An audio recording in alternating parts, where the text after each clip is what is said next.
प्यारे बच्चों, सुप्रभात।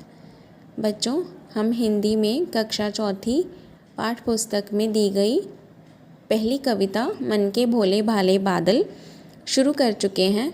इससे पहले वाली वीडियो में मैंने आपको ये सारी कविता का वाचन करके एक एक पंक्ति सहित इसका अर्थ जो है वो समझाया था। आशा करती हूँ कि आप सभी को ये कविता बहुत अच्छे से समझ में आ गई होगी। ये बादलों के बारे में एक बहुत ही प्यारी कविता है जिसका पठन हम कर चुके हैं। तो आज हम क्या करेंगे, आज हम आपकी हिंदी की पाठ पुस्तक में जो ये आपको अभ्यासमाला दी गई है, पुस्तक अभ्यासमाला है आपकी किताब में, पेज नंबर 3 के ऊपर ये आपको दी गई है। तो इसमें क्या है, कविता के अंदर से ही आपको कुछ कुछ प्रश्न जो हैं वो पूछे गए हैं। जिन बच्चों ने इस कविता को अच्छे से पढ़ा है वो ये सभी उत्तर बड़े अच्छे से जानते होंगे। तो चलिए शुरू करते हैं। पहला प्रश्न है तुम्हारी समझ से। तो हमें इन प्रश्नों के उत्तर अपनी समझ से देने हैं। कभी कभी ज़िद्दी बन करके बाढ़ नदी नालों में लाते। तो हमने इस कविता में पढ़ा है कि जो बादल हैं वो कभी कभी ज़िद करते हैं।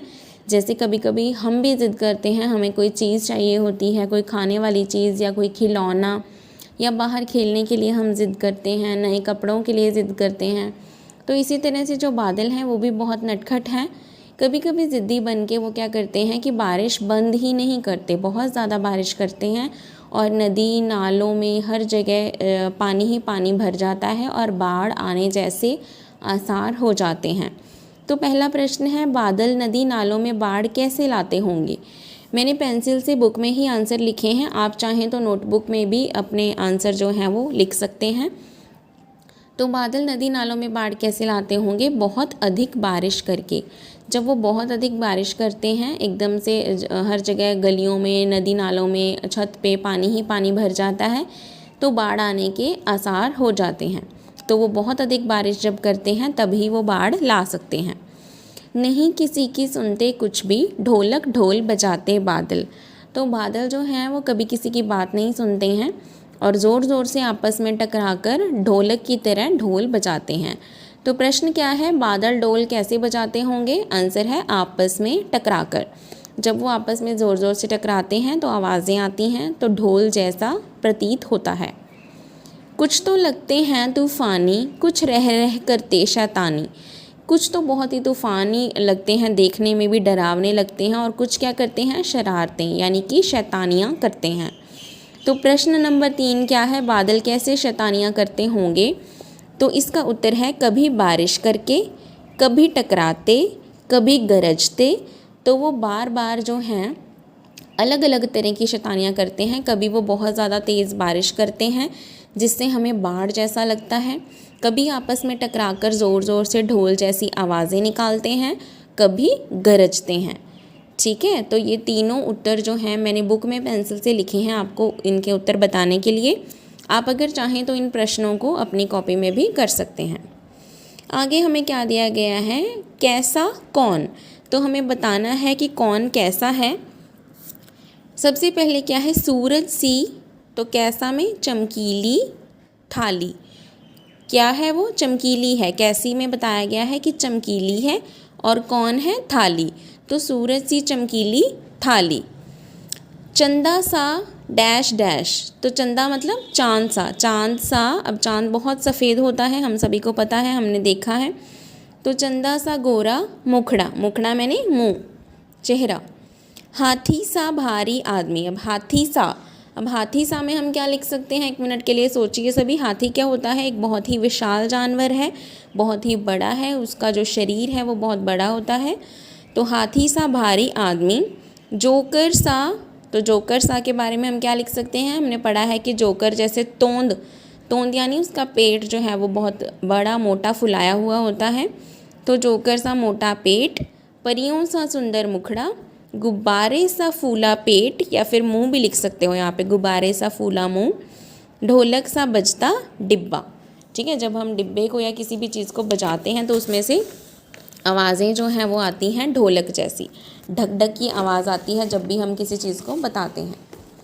उसके बाद पेज नंबर 4 के ऊपर आपको ये कुछ प्रश्न दिए गए हैं, ये हम अगली वीडियो में करेंगे। आज हम बुक में भरने वाला काम ही कर रहे हैं। सबसे पहले है किस किस तरह के बादल होते हैं, उनके चित्र हमें बनाने हैं। तो यहाँ पे बच्चों हमें आपकी बुक में 3 तरह के खाली जो स्थान है वो दिए गए हैं। सबसे पहले है काले काले डरावने। तो यहाँ पे आपको जो बादल बनाने हैं, पढ़ने के बाद ही आपको पता चल रहा है कि कैसे बादल बनाने हैं जो बिल्कुल काले काले हों और डरावने हों। गुब्बारे से गालों वाले। गुब्बारा कैसा होता है? मोटा, फूला हुआ।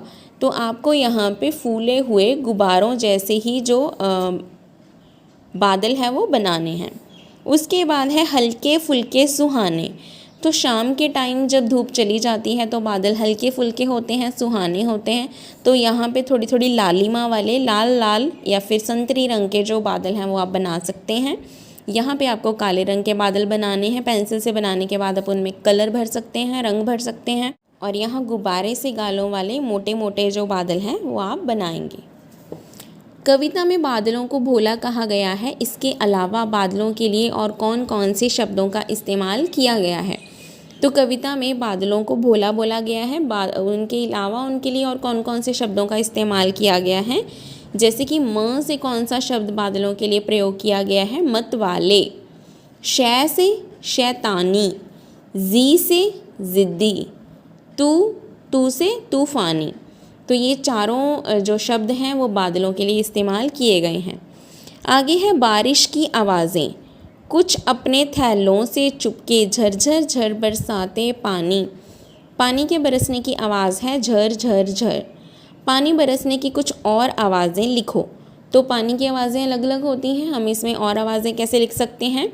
जैसे टप टप टप, ये भी पानी की आवाज़ है। टिप टिप टिप, ये भी पानी की आवाज़ है। रिमझिम, ये भी पानी की आवाज़ है। यहाँ पे झर झर झर लिखा है मैंने, आप कुछ और भी चाहें तो लिख सकते हैं। तो बच्चों इसी तरह से ये सारी पानी की आवाज़ें हैं। टप टप टप, टिप टिप टिप, रिमझिम, झर झर झर। आप अगर चाहें तो इसमें कोई और भी पानी की आवाज़ लिख सकते हैं। तो ये सारी जो पाठ पुस्तक अभ्यासमाला आपकी किताब में दी गई है, आप पेंसिल से इनमें सारे उत्तर जो हैं वो भर सकते हैं। और अगर चाहें तो ये सारे प्रश्न आप अपनी हिंदी की जो नोटबुक है, कॉपी है, उसमें भी कर सकते हैं। इन सब प्रश्नों को दोहराई के साथ बार बार पढ़ें और याद भी करें। धन्यवाद एवं शुभ दिवस।